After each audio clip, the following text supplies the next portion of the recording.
Welcome, welcome, welcome to the Wild Yoga Tribe podcast. I'm your host, Lily Allen Duenas. Together, we'll talk about the world of yoga and we'll talk to people from around the world. Before diving into the episode, I wanted to invite you to head on over to my Patreon.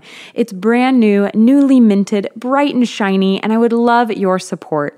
I'm thrilled to be launching this online community space where we can do yoga together, meditate together, and you'll get access to exclusive content.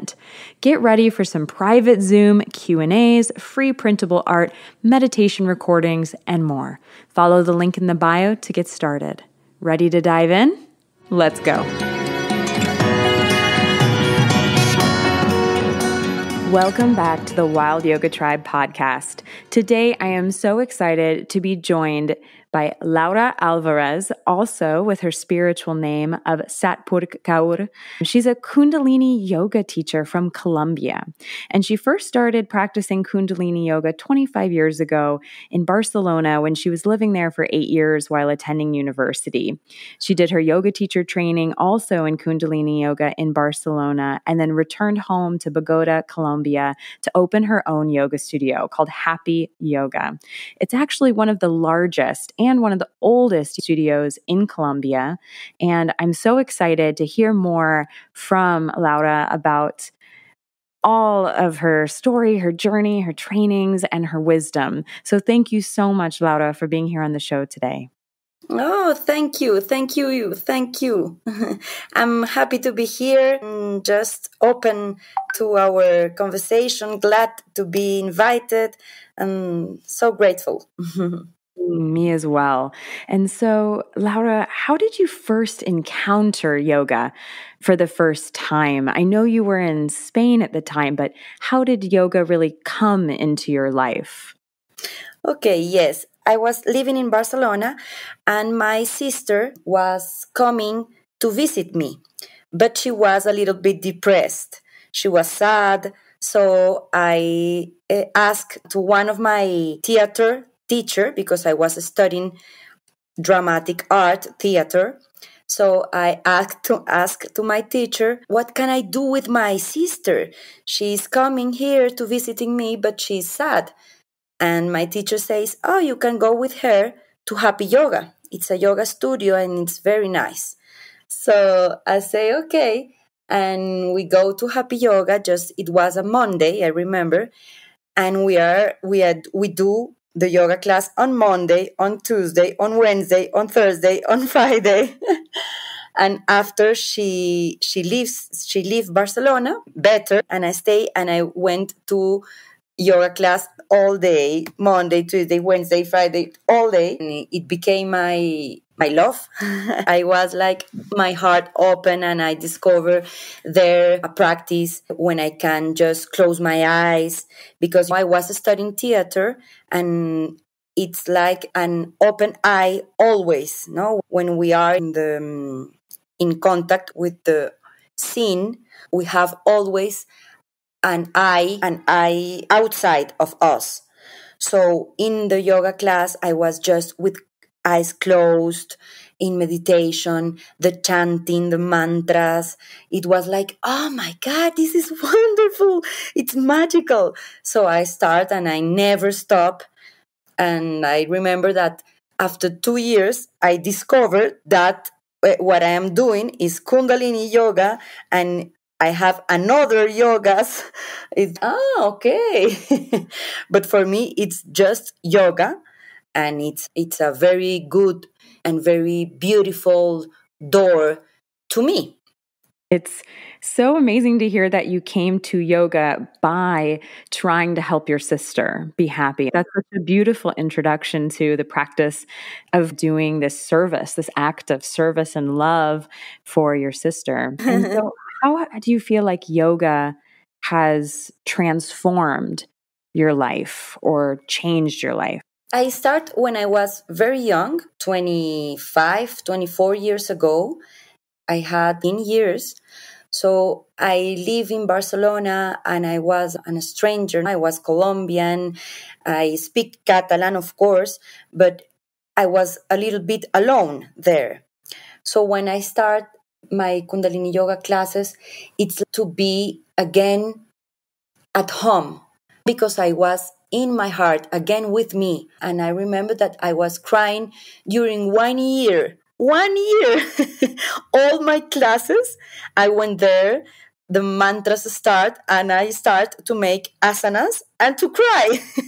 And I was saying, but why am I why I am crying? I am happy. I am here. I live. I study. I was so fortunate to be here. Why I am crying? And I say, and I don't know. It was very nice to be there with me at home. After 1 year, I finally stopped crying. But my lives obviously changed because I discovered another path, another spiritual path, not just with religion. Before that, I have many questions, no, many spiritual questions.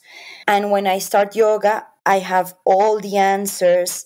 And it was very important, a very huge answer, to be just there and to have the answers and to have the way to answer myself, to speak to me. And also yoga, I have more time in my life with yoga than without.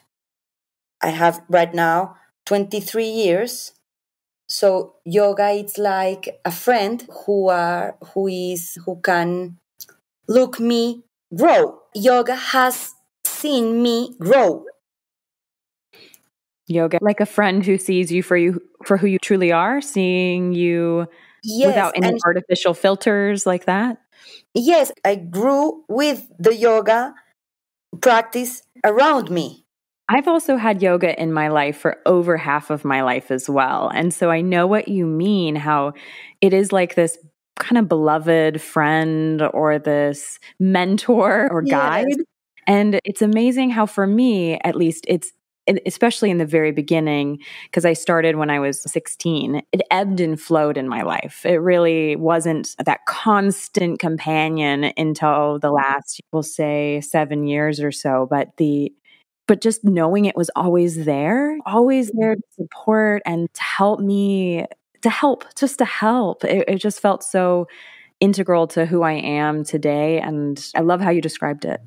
yes, exactly. It's like it's always there, no? I have my journeys in my life, and I know that when I need it, I can come back to me, come back to my practice, and I am with me. I am at home. I am in a safe place. And this is very important because right now we are in a difficult times. No? We are always changing, and it's very hard that times. No, so when you have just a safe place to come back always when you need it, it's a big present. It's a big gift to yourself. And of course, when I discover that I can just share this gift to the other people, it was a double gift. And when I share my practice, when I share what I love, it becomes more real, more true. Yes. I always say I'm a student and I'll be a student of yoga for the rest of my life. And it's an enormous honor to be a teacher as well. Very humbling. And there is so much more I feel like I learn or understand by being able to share it. Because sharing it is a gift. It's like an aspect of connection, of community, of coming together, of experiencing things together. You're right. It makes it a little bit more real. Yes. And I am a teacher trainer.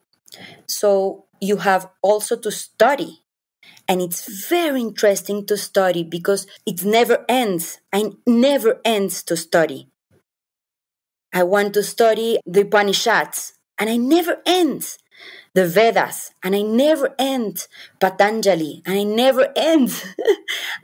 Bhagavad Gita, and I can read it again and again and teach it. And when I have to teach it 1 year after, I come again to the book, and it's like a new book. It's like a new text. No, it's oh wow. Yes, you can bring so much of yourself to the book and read it through the lens of what you're going through right now and how that can apply, or what's going on in the world. I just feel like these books, yeah, as you said, it's infinite. It'll never be done because there's always more to learn in the subtleties, Yes. or yeah, in the phrasing, or it is a gift. And I would love to hear about, as a yoga teacher trainer, Laura, how is that experience? How has that been like for you? Because I know you lead yoga teacher trainings, not just in Colombia, but also in Costa Rica and Mexico and Chile. So could you tell us more about what you love about teaching yoga and being a yoga teacher trainer? Okay, yes, what I love is to share about yoga philosophy, because most of the people say, oh no, this is philosophy, this is very hard, I will not understand it, I just want to do asanas, I just want to do pranayama, I just want to do meditation. But I discovered that when you explain with passion, with love, the yoga scriptures, it's like a wow, like a discovering, no, like it's wonderful, it's very interesting. And I say, yes, of course, you can discover some very interesting things making asanas, of course, but also reading. Because when you read, you are also reading yourself. You are also discovering yourself. So that's my passion. It's the story, the history of yoga and the history of the philosophy and the mind discoverings. I explain all the things that I love in my trainings with so passion and with so much love that it's another tool to go back to your heart. It's another tool to open your mind. No, it's another tool to open your consciousness. Did I hear you correctly when you just said the yoga scriptures are a tool to go back to your heart and open your mind? Is that Yes. right? I love that, because I think there is a lot of yoga teachers around the world, not all, of course, not all, but a lot, that maybe don't spend that much time reading the yoga Yes. scriptures. And so I love how you're highlighting not just why you love them, but also why you think they're important to read.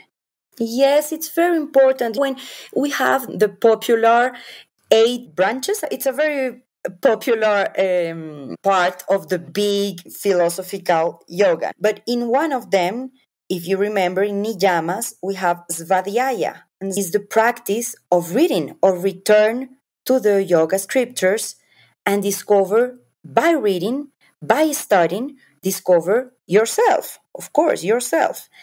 And we are always using our sense, no, we are always with an open eye looking outside. But when you start to read that kind of text, poet Vedas, the Bhagavad Gita, all the sutras of Patanjali, when you start to read that, you discover that you are not with an eye outside, but you are looking for you, seeing you, studying yourself. You are making the more important practice of yoga, and that's the yoga with your mind, to just start to enjoy your life, to start to say to your ego, I don't want to suffer more. I prefer love. I don't want to be more afraid. I prefer to be open. And that's an exercise that you make with your mind. So when you start to train your mind, it's like a freedom. It's like yoga. It's like a yoga practice. It's not just in your mat. It's not just with your body. No, it's not just in the asanas. Of course, in the asanas, it's a big part when you do that. But when you are reading, it's a kriya. That's what I share in my teacher trainings. Of course, I share all the technical issues, no? Of course, I share the kriyas, the asanas, the mantras, the pranayamas, the meditations, the kundalini yoga, all the kundalini yoga flowers, no? Of course, I share all of that. But what I love more, it's the studying of yourself, of your mind, and of course of your ego, ego versus spirit, no? Of your ego versus atma or soul, no? Atma. Yes. And I love how you said yoga is freedom, and it's with using the mind and studying yoga to engage the mind and then to be able to have that conversation mentally with your ego saying, I don't want to suffer more. I don't want to keep doing the same thing over again. I don't want to keep repeating this cycle.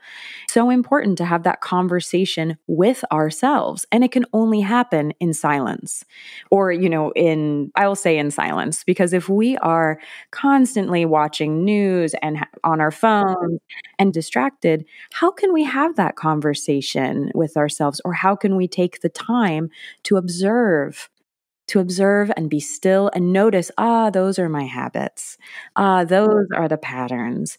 And I do find that asana practice for me still is in silence, is a conversation where I'm noticing, that's an ego creeping up in that pose. Noticing, I'm feeling more of this. I just find so much in the asana, as well as the time in meditation, mantra, pranayama. It's all cultivating that inner stillness so that conversation can occur. Yes, exactly. Yeah. And so, Laura, I was wondering, who has been your greatest influence on your path of yoga? I have many sources of inspiration. Of course, I have my yoga teachers, the one who learned me, Hargobind Singh, and Haridev, of course, my mentors. But I am very curious. So for me, for example, years ago, I was very interested in Chinese medicine, all the meridians, and how you can use the asanas. You can use your yoga practice, your asanas, for your health because it's a very energetical practice. And the yoga practice, the asanas, the muscles in the asanas, it's like a needle, just refreshing all your meridians or your energetical channels. So I was very interesting for, I don't know, for 10 years in Chinese medicine and the yoga practice, how both of that practice are nourishing. And after that, I start to be interested in all that philosophical studies and history studies of yoga. So for me, the most important it's that you have to have an open mind. Of course, you have your mentors, of course, but also you have to be a student, always studying, always be curious, always want to discover more and more things, more and more steps of deepness, the body, the breathing, the prana, what it means prana, what is the other juice, for examples, what it means apana, what it means samana, just to discover. And when you start to be more and have a point of view more and more deep, wow, I want to be here always, because it's a very good way to also learn about science, about the medical discovering of right now, no, of the neuroscience. It never ends. No, it doesn't. It just grows and grows. The deeper you look, Yes, the more you see, it just keeps going.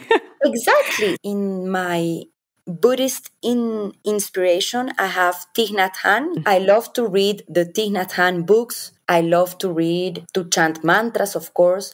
I love to read Rumi and Kabir poems. And I love to have the recitations of the Guru Nanak texts, the Japji Sahib. Mm, but I don't know, I have many sources and I love to be open, no, not just the Kundalini yoga teachings, but just open, no, the Vaishnava's teachings, the Hare Krishna's teachings, the Buddhist teachings. And I want to be just open to learn, to learn. My practice, of course, my practice is a Kundalini yoga practice. And my teaching, when I teach yoga, I teach Kundalini yoga. But in my home, I'm just open. I'm just open. I just want to be more and more enjoying what all my big brothers and my big sisters have to teach me. Yes, I think that's the best, is to be open and willing to learn with humility from any teacher that comes up, even in the form of a book. I Mhm. think there's so much to learn from all the traditions, and I'm very similar. We also read very similar things with Rumi and Kabir and Thich Nhat Hanh. He is just an incredible, Oh, yes. prolific writer, and I find so much soft compassion and in his words. It's so simple, but it Yes. resonates so powerfully with Yes, me. I love him. I was with him in Plum Village many times. I go to Plum Oh, Village 3 or 4 times in my life. And oh, it's so nice. He was so big, so humble. And that's amazing. I've always wanted to go to Plum Village, and yes, hopefully you have in to my life do I'll it. get to. You And have to do it. He's not here right now with I us, know. but Plum Village has his spirit and it's very, very nice. So, Laura, a question I ask every guest on this show is, what is your personal definition of yoga? Yoga, it's a way of being when you can choose again, when you remember that you can choose again and that you can choose love, you are doing yoga. When you remember that you can look with a different eyes your life, your decision, a discussion with your partner, with your kids, when you just have the possibility to say, to make and stop and say, okay, no, I can just start again and put in my eyes another lens and put in my voice another voice and just start to be more more open and more lovely. I'm making yoga. For me, it's a way of being. It's a possibility to choose again and again in every minute, in every hour of your day. You are doing yoga when you are conscious of your thought, conscious of your words, and you say, this is my ego. Yes, this is my ego. So I can choose again and I will choose love. So do it again. Try again, Laura. I can try again. And I will do it. And I do it. And when I do it, I am just doing yoga. This is yoga for me. An opportunity to do better. Absolutely. And I love that reminder that it's always an opportunity to choose again. Yes. Always. And our minds love to criticize ourselves, judge ourselves, sabotage, but just reminding, okay, take a breath. I can choose again right now. And even if Mhm. you aren't satisfied or proud or very happy with how you just handled something, it's amazing. You get to choose again. I think that really embracing that and feeling that and breathing space into that, it helps things feel more expansive, like possibilities are more open. And Yes. I think we right now, with everything going on in the world, it's easy to feel very tense and small and scared or tight, very tight. And so I think it's amazing to just, okay, breathe deeply and choose again and And feel choose that. again. Exactly. Because yoga, it's not a moral. It's not like you are going to be a good person. You are going to be a peacefully person. No, you are just going to be you. And you, sometimes, you are a horrible person, of course, but you can choose again. No, it's not another moral practice. No, it's not another religious practice. It's not another dogmatic practice. No, it's just the opportunity to choose again, no? To be more and more you and choose again. Yes. And so, Laura, I'd also love at this point of the conversation to ask you about what it was like to open a yoga studio in Colombia, one of the first. And how has that been like for you since you first opened it? I was very young when I opened it. I was 26. And I remember that I say, I will open it and it's necessary, it will be success. If the people need it, so I will do it for many years.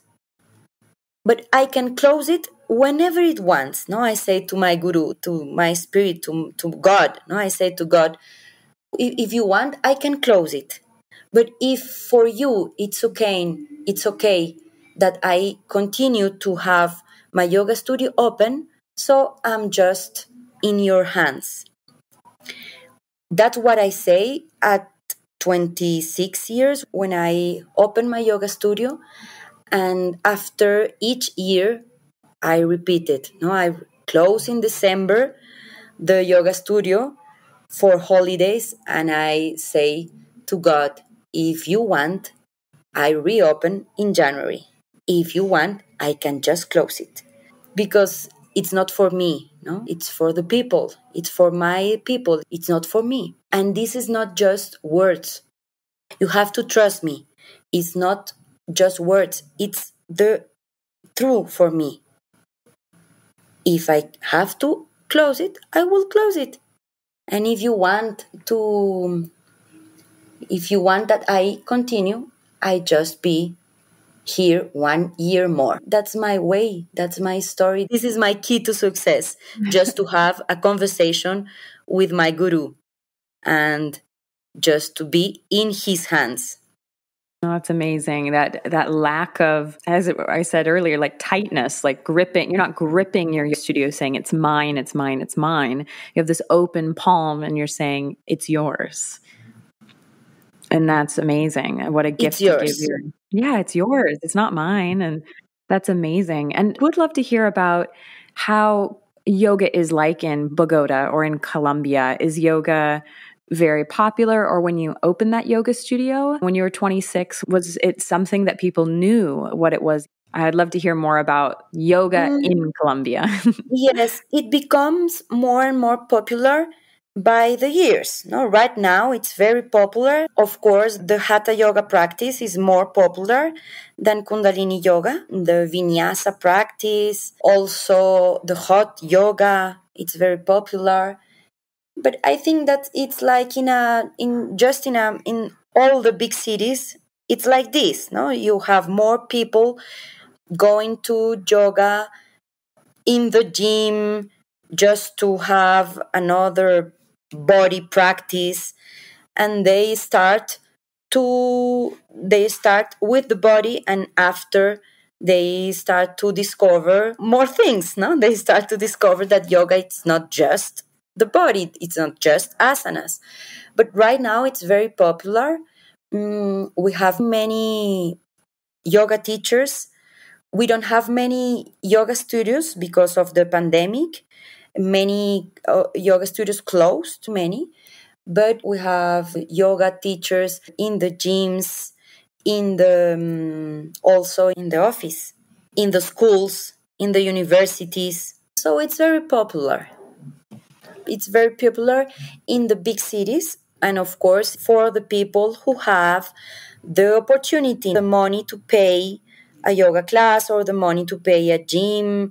It's not for every people, no, of course not. But that's why we have in our school, we have a program, a social program, very big social program, to try to arrive with the yoga teachers in that other places, not just for the people with the opportunity, but just with for the other peoples in jail. For example, we make yoga in jail.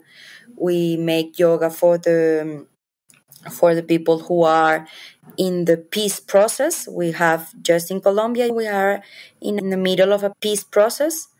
So for the people who is recovering of the trauma situation, violence situations, and we are brando, sowing seeds. Yes. Also there, because we have a very hard country.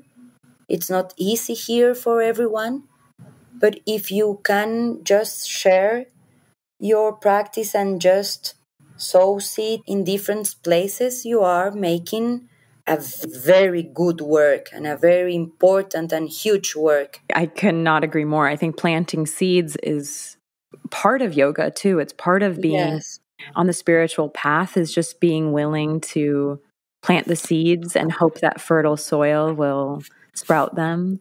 Yes, exactly. And not just for a few people, no? But for everyone.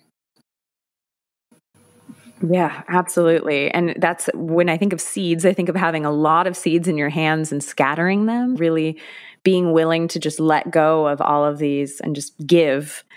Exactly. And so also, Laura, I would love for you to talk to us a little bit about Colombia as a country. Maybe some of our listeners have thought about visiting or maybe don't know that much about your country. Would you mind sharing with us? Okay, yes, we are in Latin America. This is a very interesting country because we have cities in different altitude. So it's a one country, but with different cultures, with different ways to cook, ways to dance, ways to also to speak, because everyone here speaks Spanish, but with many different accents. So it's a very rich country, very different, very, yes, very diverse. We have the mountains, we have the beach, we have the jungle, and it's very chaotic, but also very warm, very human. You have always the opportunity to have a very nice conversation with everyone in the street. It's intense. Here in Colombia, everything is intense. We love the intense. We are in war intense. We have the jungle intense. The animals are intense. Everything is wow intense. No, so it's a very good country to visit, and just to have the possibility to travel and to know the differences, and also to understand all the recovering, no, the coming back peace to the peace way. how can be how can we be in peace? How can we do it? Because we are in a drug war, in a guerrillas war for many years. So how can we right now making our peace changes? No, it's very interesting for also for the world, because it's not easy. We have to make an effort, and a very big effort, to change and to just come back to another kind of practice, no, of practice to have money and to have political decisions and social decisions. How to change a country in war to a peace country. It's a very good times right now. It's a very interesting for the world. I think that we are making an experiment, and it's a very interesting experiment. Yeah, you described it so well, and I'm grateful for you shining a light on all the different aspects of Colombia, not just the location or what the people are like. So thank you very much, Laura. And I know that I'm going to put your website and your social media information in the show notes, as well as on my website, wildyogatribe.com/yoga in Colombia. But if you wanted to just verbally let them know, Laura, where they can find you, you're welcome to do that now. Yes, we can. You can find me just in Happy Yoga Colombia, and in Instagram Happy Yoga Bogota, in Facebook Happy Yoga Bogota, in YouTube we have a very big YouTube channel with many practices there, and it's also Happy Yoga Bogota. And in Twitter, in TikTok, we are also in TikTok. Way to go. I'm just getting my own TikTok going. So good job. I open TikTok. Always when I open TikTok, I say, oh, I have to be here Really, I have to be here. But I'm trying to be there. Perfect. And so thank you so much, Laura, for having this beautiful conversation with me. I have loved having you here. Oh, thank you. Thank you, Lily. You are so wonderful person. I love your voice and I love your love. Thank you. Thank you. Texts, sutras, and scriptures of yoga, and how doing so gives you a lens into your own mind and helps you to actually reach freedom. I hope that this conversation made you want to dive into the spiritual text yourself. The study of yoga is infinite after all.